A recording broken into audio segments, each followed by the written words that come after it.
Well, what's going on, everybody? Welcome back to the farm.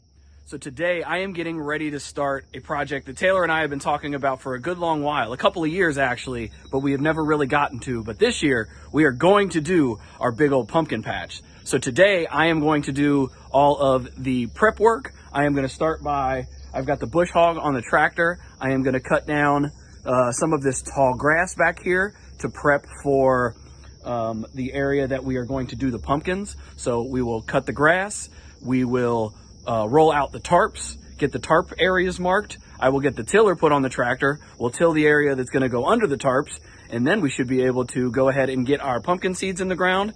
It is the middle of June right now. We want to have this all done. I kind of heard like rule of thumb is before the 4th of July to have everything ready for Halloween time. So it's kind of just over the crest of this hill here, down into this area a little bit. Not sure exactly how big it's going to end up being, but we are just here underneath the sugar shack. So that's the side door to the sugar shack right here. Set up this rain collection actually just a couple days ago. So this was just from the first rain we had last night. We had a little bit of rain and we got about 100 gallons. That's how we'll do our watering back here. There is not water back here other than this. Got this little Oatly diverter off of Amazon. I believe it was around $15. I can put a link to that. But yeah, gonna jump on the bush hog and start getting this cut down. So here I am using my 60-inch Frontier brand bush hog on the back of my 3025 John Deere, getting this hay knocked down to about 4 inches.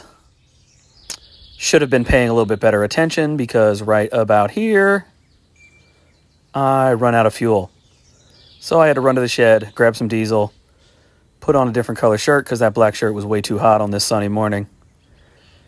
Got that finished up, jumped on the zero turn, using the zero turn here to help blow that hay out of the way with the bush hog. It kind of just cuts it and leaves it lay.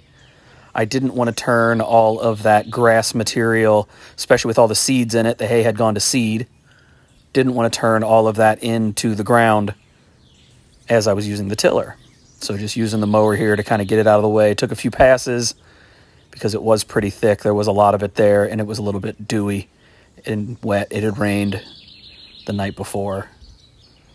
So got it all cut nice and short and prepped for the tiller. All right, got everything back here cut nice and short. Used the zero turn, blew all of the cut grass and hay down the hillside, so that'll be less to contend with when I get the tiller put on the back of the tractor when I try to get the soil loosened up. But anyways, I got the tarps drug out. So you can see I got 1, 2, 3. These are actually in-ground pool covers.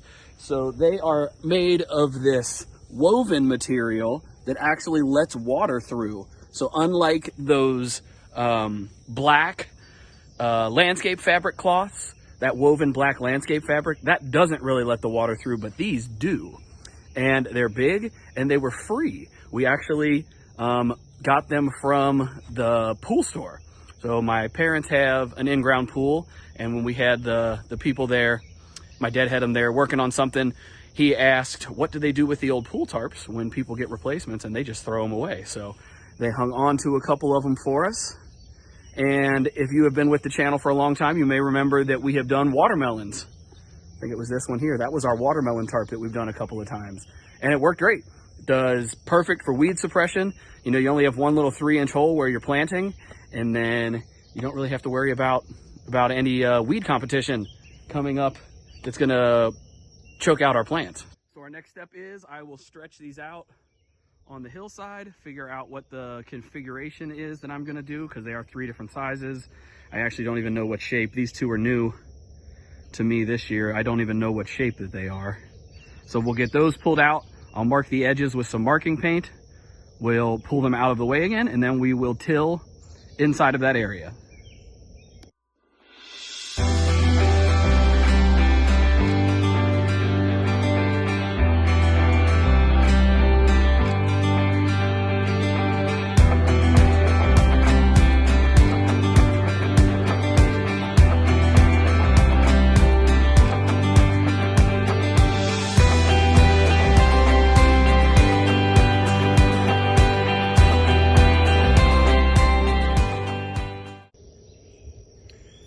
the 3 drug out into an orientation that I like.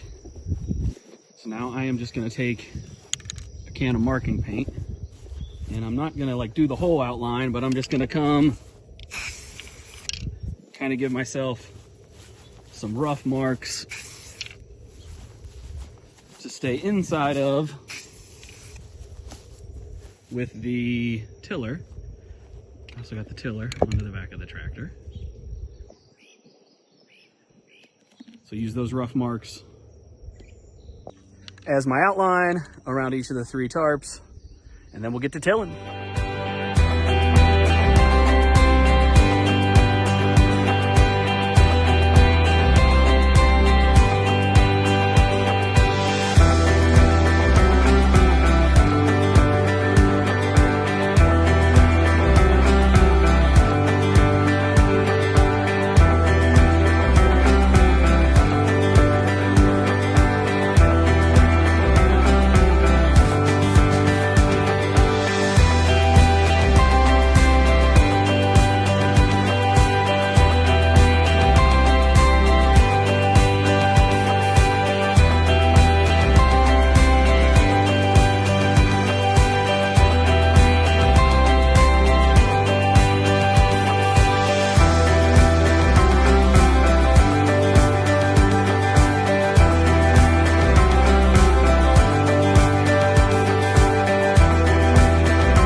So I've got all 3 of the tarps stretched out over top of the areas that I ran the tiller over.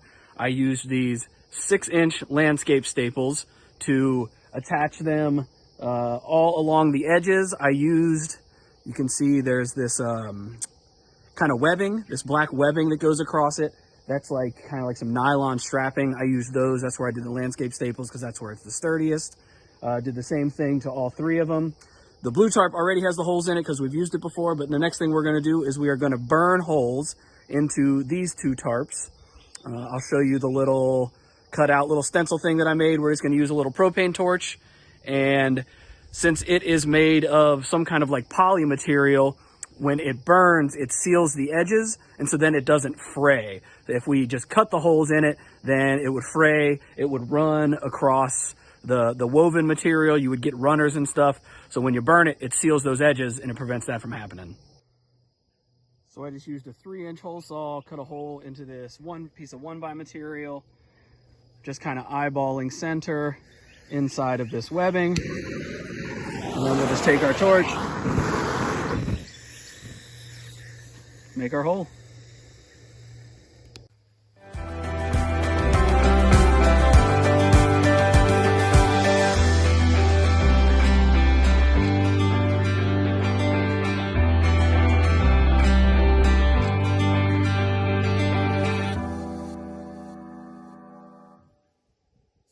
Help, we got everything planted out here this morning.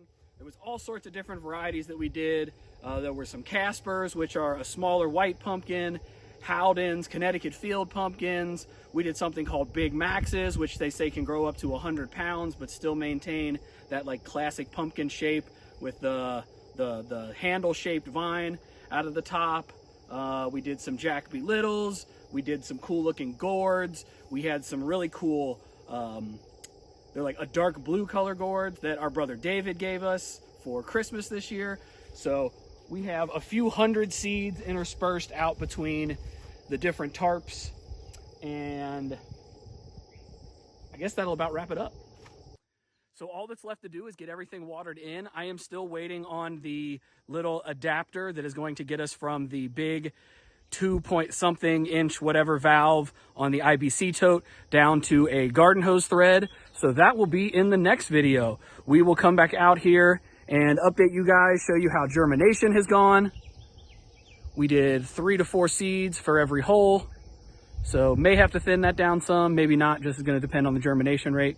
But anyways, hope you guys enjoyed the video. If you did, think about hitting that thumbs up, subscribe to the channel if you haven't already. And until next time, y'all, we will see you.